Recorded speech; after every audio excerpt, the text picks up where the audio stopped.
everybody was having a really helpful conversation outside. We are going to lead off with John Stepper. He's a managing director at Deutsche Bank. He's focused on collaboration and social media. They've built the most vital internal social network in banking. So this builds on a lot of what we were talking about this morning. We're very excited to hear John Stepper.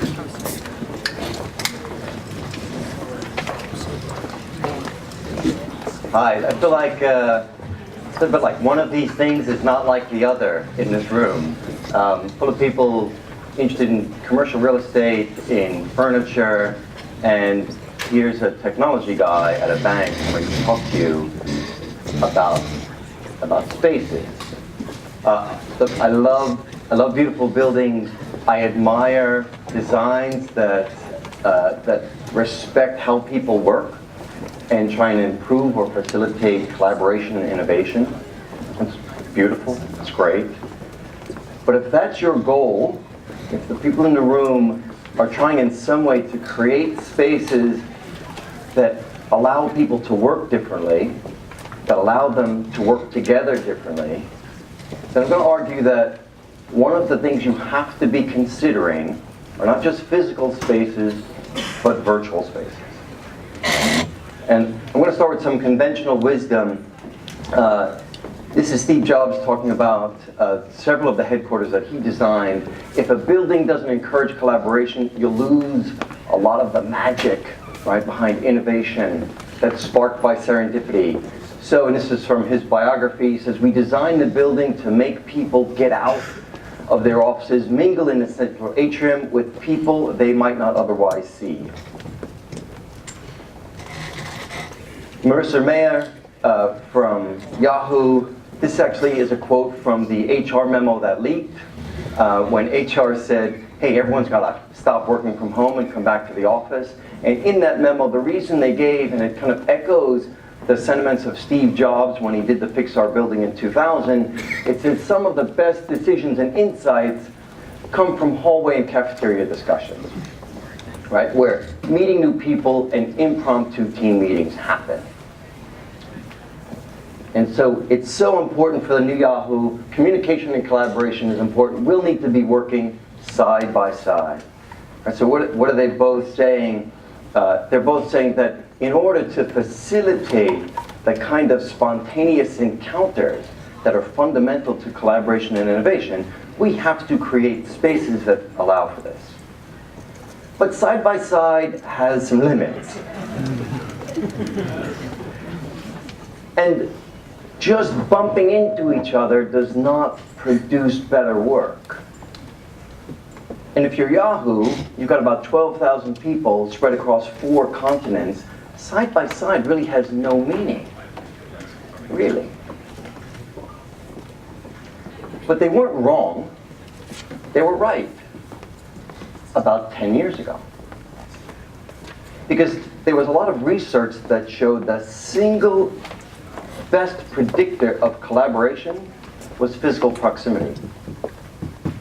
So 2 people working side by side, this is Carnegie Mellon doing some research of Bell Labs back in the day.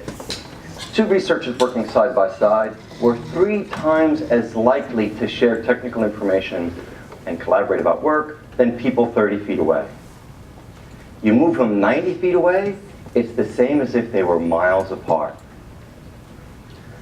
So Jobs and other people, they recognize this. Hey, physical proximity is important, but we can't all cram them into a subway car. What do? We create spaces that will promote this kind of coming together.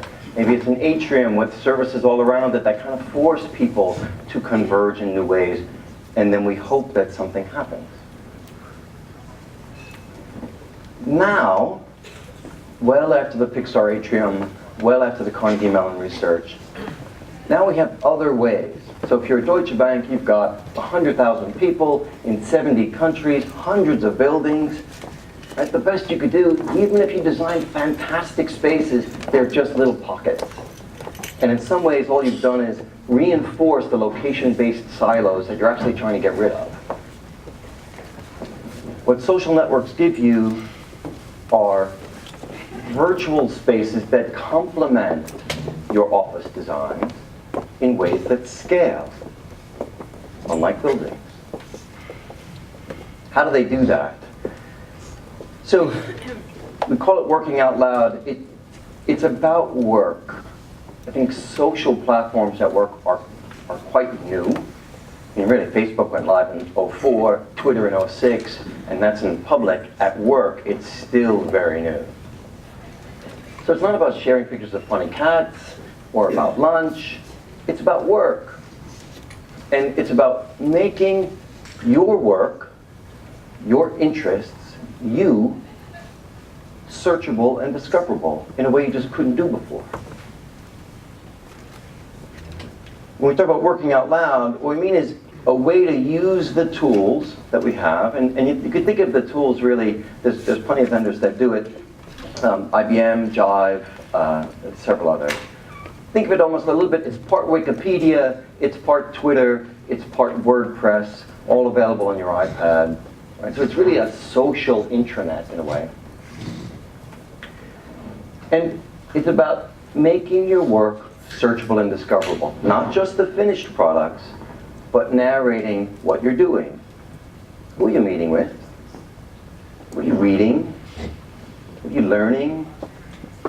What projects are you coming across? All of the stuff of your day, you're exposing in a very lightweight way that's easy to skim. And why do you do that? Two reasons. When you do that, you are shaping your reputation. You are in control, not your manager, not other people at the firm. You are in control of who you are and what you're doing. And you're getting public feedback on that. And when you post, you're eliciting contribution and expertise from other people. That's what social networks are particularly great at spreading messages. So if I'm about to speak at Worktech, there will be other people in that 100,000 who care about real estate, who care about social networks, who know about Jones Lang LaSalle and used to work there and wanted me to say hello to someone. They're built for that kind of, they're serendipity machines. But at the same time, it's just the web. It's just stores of deep, deep knowledge that I can have access to when I need it. And you put those things together, and it's very powerful. At DB, it's tough sometimes to work in a bank. But it's also a human element that comes out. The fact that I can access, whether it's deep knowledge or whether it's serendipity from my iPad, means that I have all of the knowledge at the bank and all of the people literally in the palm of my hand. And that makes the bank a much smaller, more accessible place for me and for any of the people who are on our network. It makes it a more human place. And that's why we think the measure for predicting collaboration really isn't proximity, although that's what the Carnegie Mellon research is focused on. It's a nice 50-cent word called propinquity, which is your sense of relatedness or kinship. It's why there isn't a lot of collaboration going on in that Tokyo subway car. Right? Those people don't have a lot in common or don't know that they do, short of that they're crammed in the same physical space. But online, you can find all of the people who are interested in the same thing you're interested or in working on the same things that you're working on. And so now the trick is to improve that virtual propinquity. And in fact, what the Carnegie Mellon researchers found is, because they went further, why is proximity so important? It's not obvious. Why is that? And the reason was, over time, people close to each other built up a passive awareness of what the other person was doing. And it also facilitated informal communications, right? The water cooler metaphor. Except those things don't scale. As universally true as they were, they just don't scale. So the social network allows you to do that in a very safe, comfortable, lightweight, engaging way where you can have that same passive awareness of what people are doing in your feed, where you can have that same kind of informal communication, but you could do it with anybody, anywhere. Any title, any division, any location. We had a couple of online Q&As from senior executives, something we do. So far we've done them across 5 different divisions. They're really just public online discussions with very senior people. We've had several dozen of them. These are tags from individuals who participated, talking about either the executive or about the conversation. And these words, human, authentic, engaging, genuine, these are not the typical descriptors of senior management, right? But what it's done is a little bit of a cultural shift going on that's humanizing the firm. It's not just a senior manager in XYZ division, it's Bob with a set of interests. He's a real fleshed out person. And even though I've never met him, I can see that online. One of my favorite quotes that summed this up in one of these discussions was someone was retiring from the firm, and one of the comments on their last post was this: "I never met you, but I feel like I know you so well."